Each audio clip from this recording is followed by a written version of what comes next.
In the next couple of weeks, our two dioceses will be gathered in Niagara Falls for what promises to be an exciting and mission-driven convention.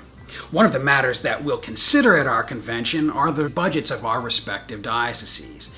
In 2019, we will adopt budgets that will account for the expenses of our diocese as we would in any normal year. Now, as we know, 2019 might not be any normal year. We might be attempting a new relationship.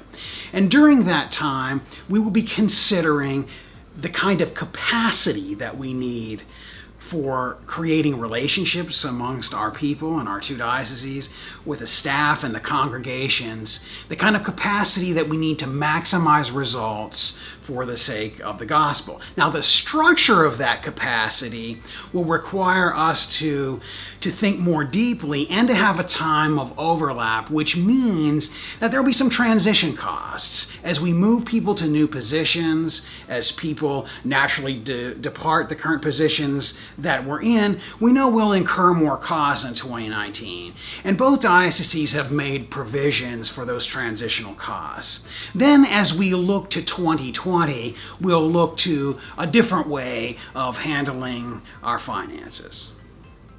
As part of our timeline for this project, we decided that after the listening sessions and after the standing committees met to make a decision, that we would work on a conceptual framework for our budgeting processes going forward. What would this look like? And so I want to talk a bit about what that framework looks like and what we've developed, our two dioceses, in cooperation with each other after having examined our finances and after looking at the capacity that we're trying to build, what we're thinking at this particular point in time.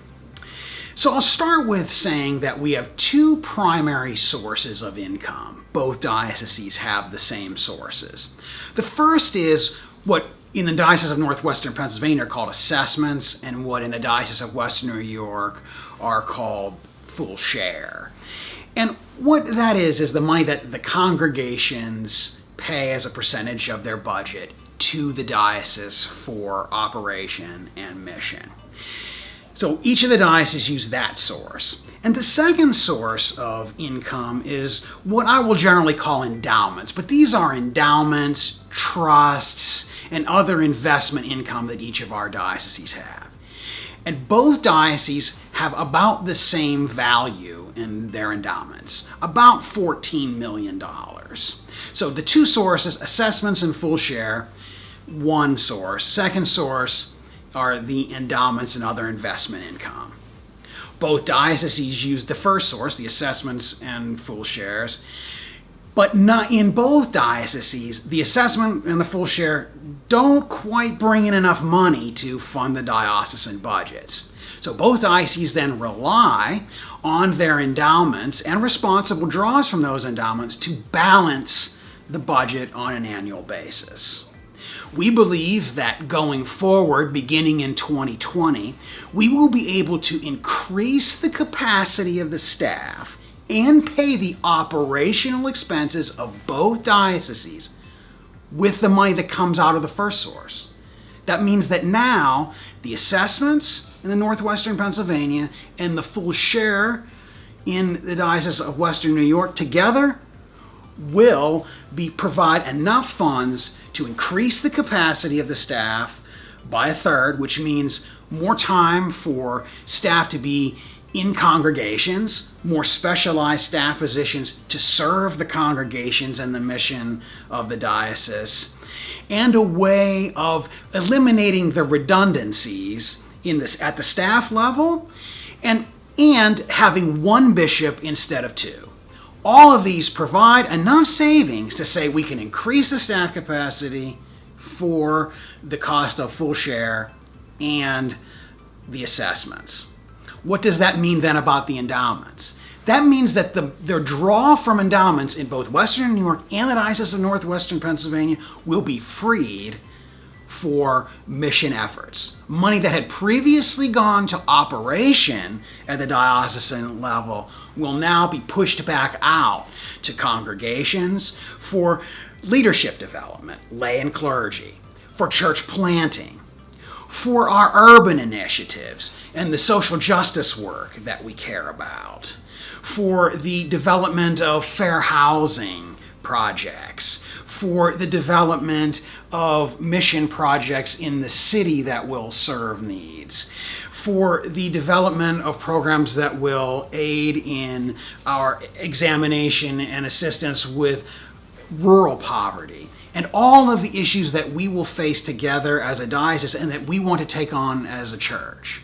We'll say, well, how do we specifically know? What projects are we talking about? What kind of initiatives do we mean? Well, this will all happen as the result of strategic planning processes that will involve both dioceses.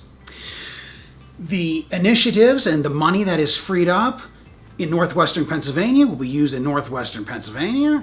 In Western New York, the resources that are free will be used there, and in many cases, we will collaborate on projects, and those resources will be used in both dioceses.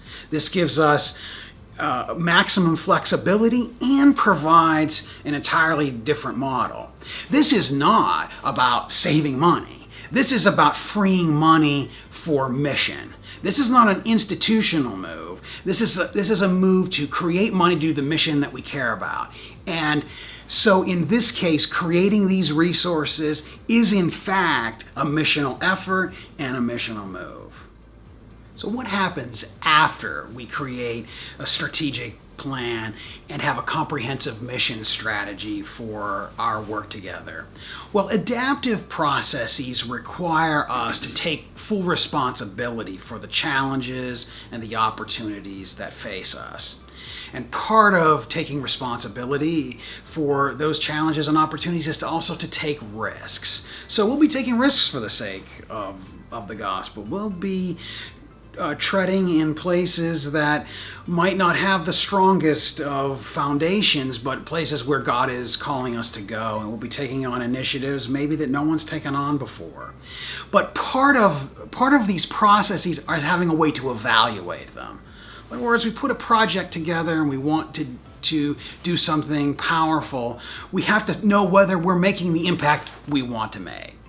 For example, if we had a planned giving initiative in our two dioceses, or we were consulting congregations, we'd want to know whether we're meeting our goals for that, whether we have met the metrics that we've set, and if we haven't, that we make the kind of course corrections or the kind of changes to the program so that we're meeting our goals and making maximum impact. Or if we had a social justice initiative that we cared very much about and we said, in this particular place, we want to make an impact for the sake of the gospel. We're going to define what that impact is, evaluate whether or not we're making that impact, and then reiterate that process to see what's the way we can make that impact. And the various governance bodies that will be assigned to this work, whether it is our councils or a strategic planning group, but nevertheless a representative group of our diocese will be involved in that evaluation, in moving it forward in a new way, and in reallocating resources. That's essentially what we're doing here in this entire process and on all of these projects, is reallocating resources for the sake of mission. I really enjoyed the opportunity over the last year to work with leaders in both dioceses on this project to further our impact in our region for the gospel. Like any other budget, it's our best projection and given the information that we have right now. So we believe that we're in the ballpark, but we have the flexibility to make the kinds of changes that we need over the course of time. Depending on when you're listening to this video, you'll have an opportunity to ask questions about the way we've conceptualized the budget and the way that this process will work, either at the pre-convention meetings or at the convention itself. And I will look forward to seeing you there.